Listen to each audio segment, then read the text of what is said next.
Acho que é um prazer para todos nós estarmos aqui na Feira das Profissões desse ano, tendo a oportunidade de mostrar um pouco do que a gente faz aqui no Instituto de Arquitetura, na USP, né?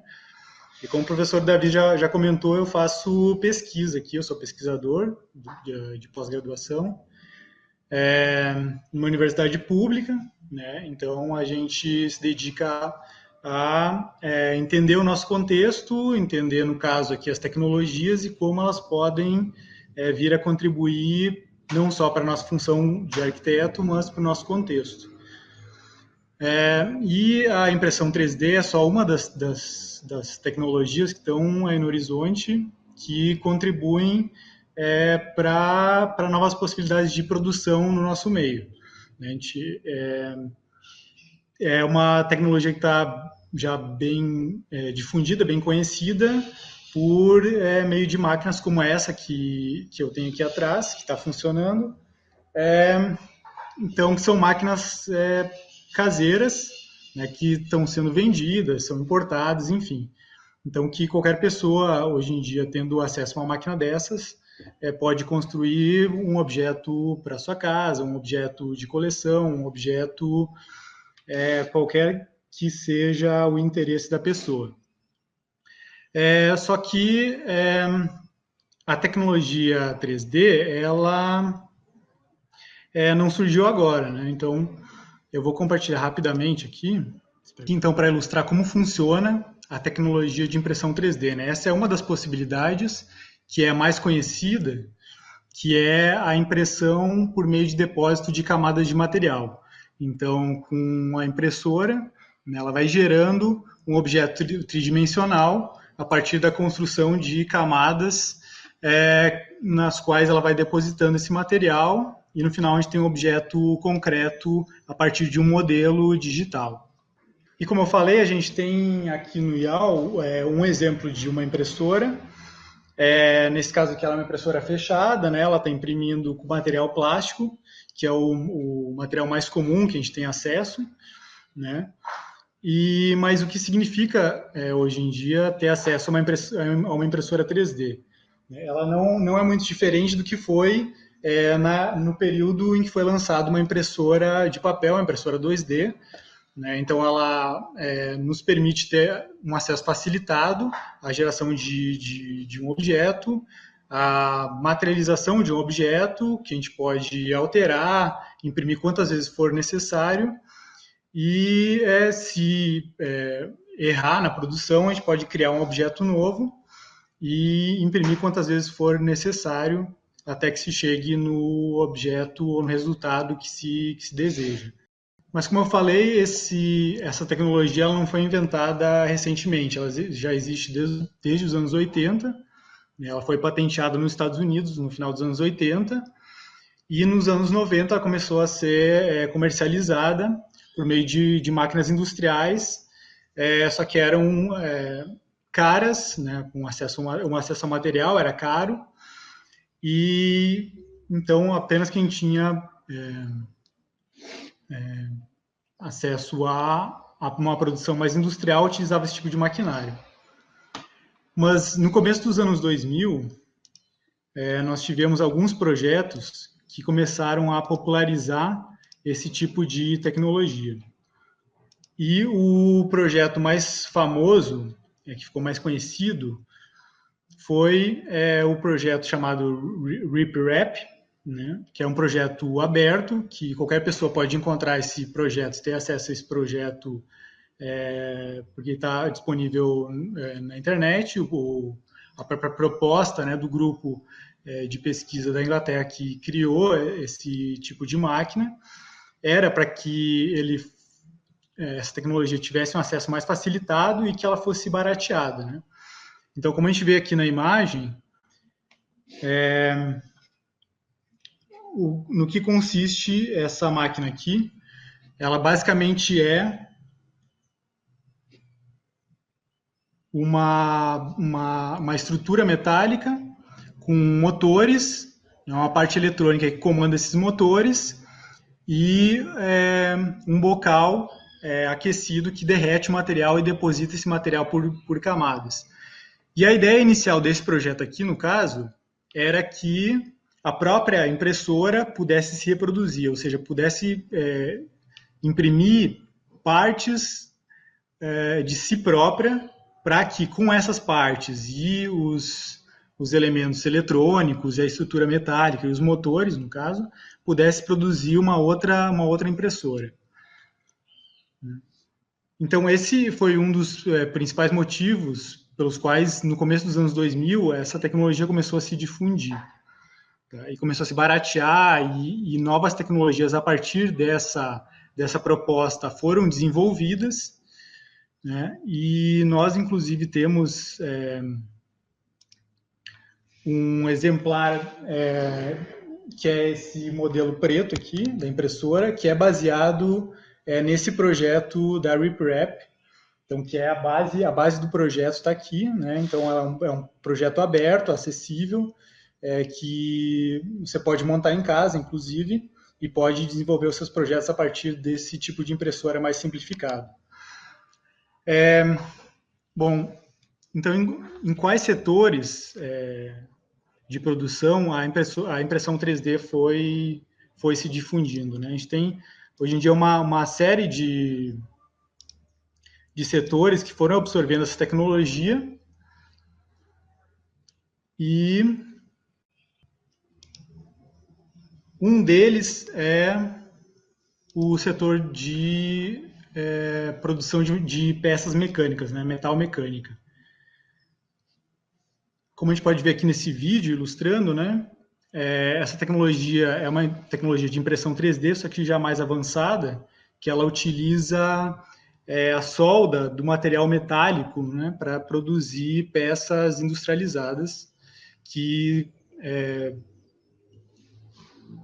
são depois refinadas, enfim, e tem um uso direto no setor metal mecânico.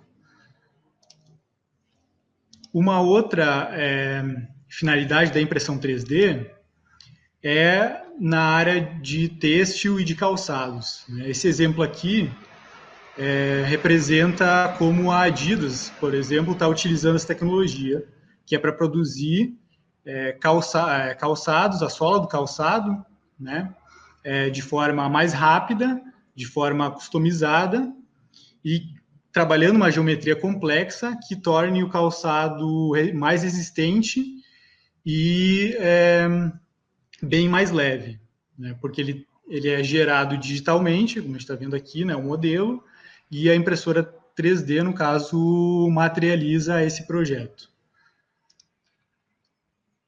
E uma outra opção é o da biofabricação.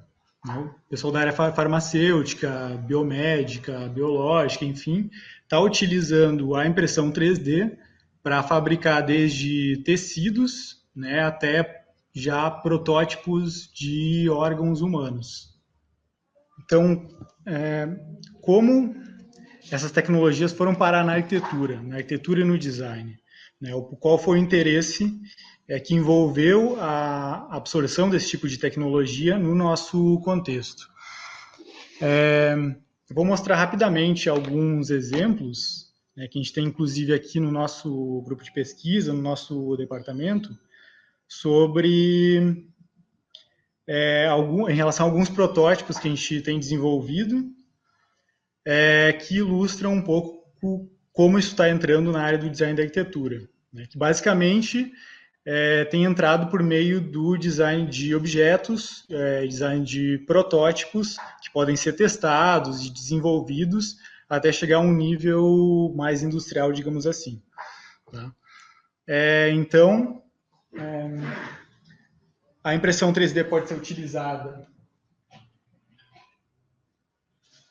desde a fabricação de modelos arquitetônicos, de projetos arquitetônicos, né, desde os mais utópicos,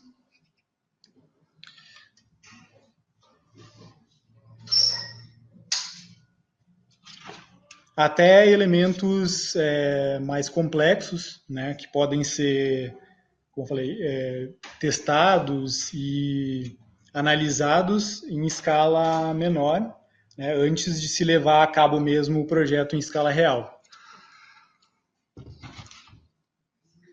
ele também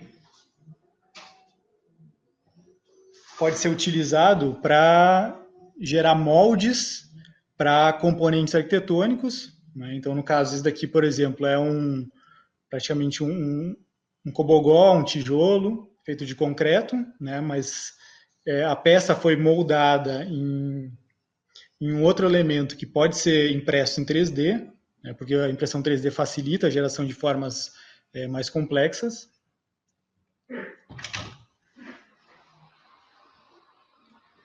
Mas também, ao se pensar conexões para estruturas, né? Protótipos que podem ser testados e desenvolvidos para diferentes materiais, como aqui no caso a madeira, ou até mesmo o aço.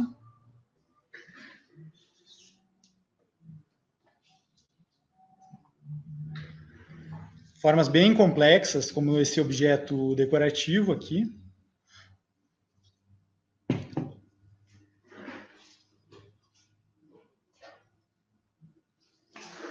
Ou mesmo propostas de objetos artísticos que podem ser apresentados em feiras, enfim, desenvolvimento de projetos pessoais. Além dessas propostas,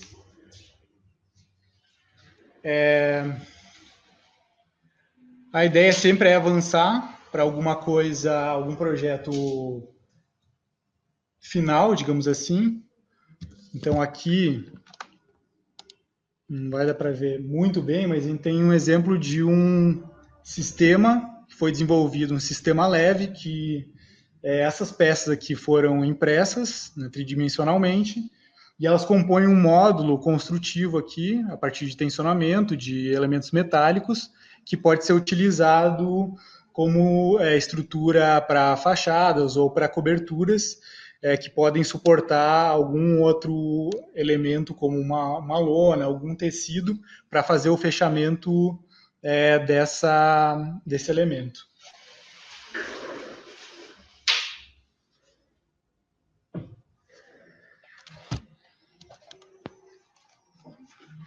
Bom, e para além desses exemplos que a gente tem aqui,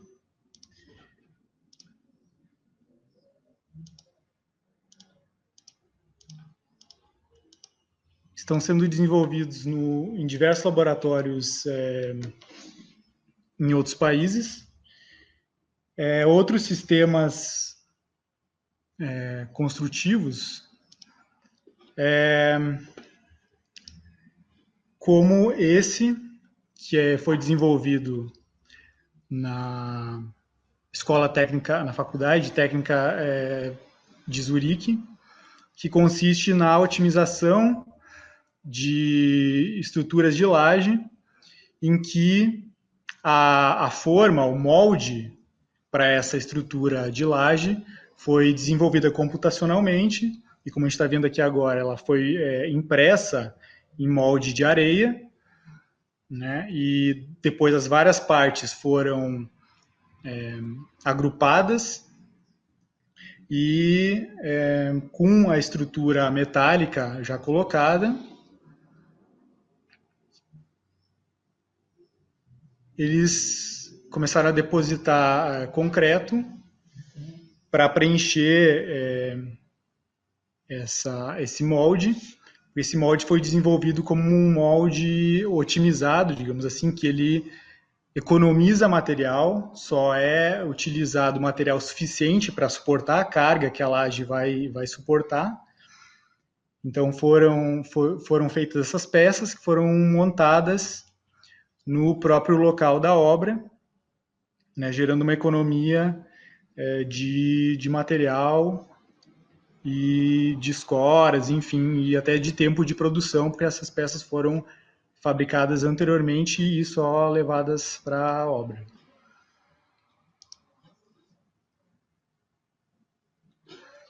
E sobre o futuro da impressão 3D, da fabricação digital, uma das opções em vista foi uma que já foi apresentada pelo professor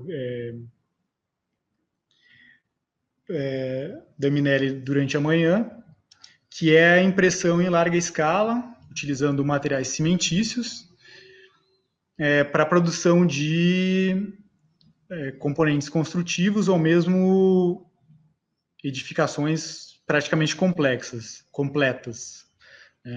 Esse vídeo aqui é só uma representação de uma máquina em grande escala, sendo capaz de produzir esse tipo de construção. A gente consegue perceber em relação à escala das pessoas que estão trabalhando aí, para gerar esse projeto, né, em escala real.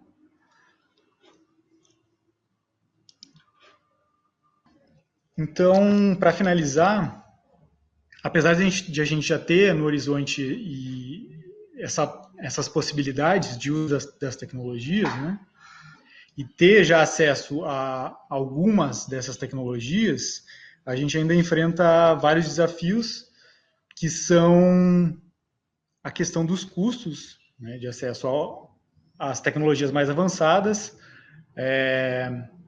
acesso a materiais mais adequados, para usos mais adequados, questões de trabalhar componentes mais robustos, fabricar componentes mais robustos, e principalmente trabalho com pesquisa.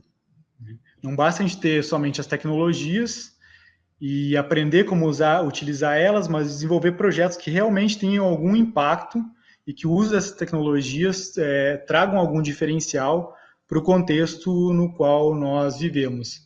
Então, por exemplo, a utilização dessas tecnologias para beneficiar setores sociais. Então, é esse tipo de projeto que a gente tem que levar em voga atualmente, né? Porque, para além da customização de objetos e da facilidade de uma produção local ou distribuída, no qual a gente tenha domínio, né? Porque a gente está mais próximo das máquinas, então facilita para que a gente produza esses elementos. O principal é ser capaz de desenvolver projetos nos quais as tecnologias sejam adequadas e possam realmente contribuir para o desenvolvimento de produtos com algum benefício para o nosso contexto. Então, é isso.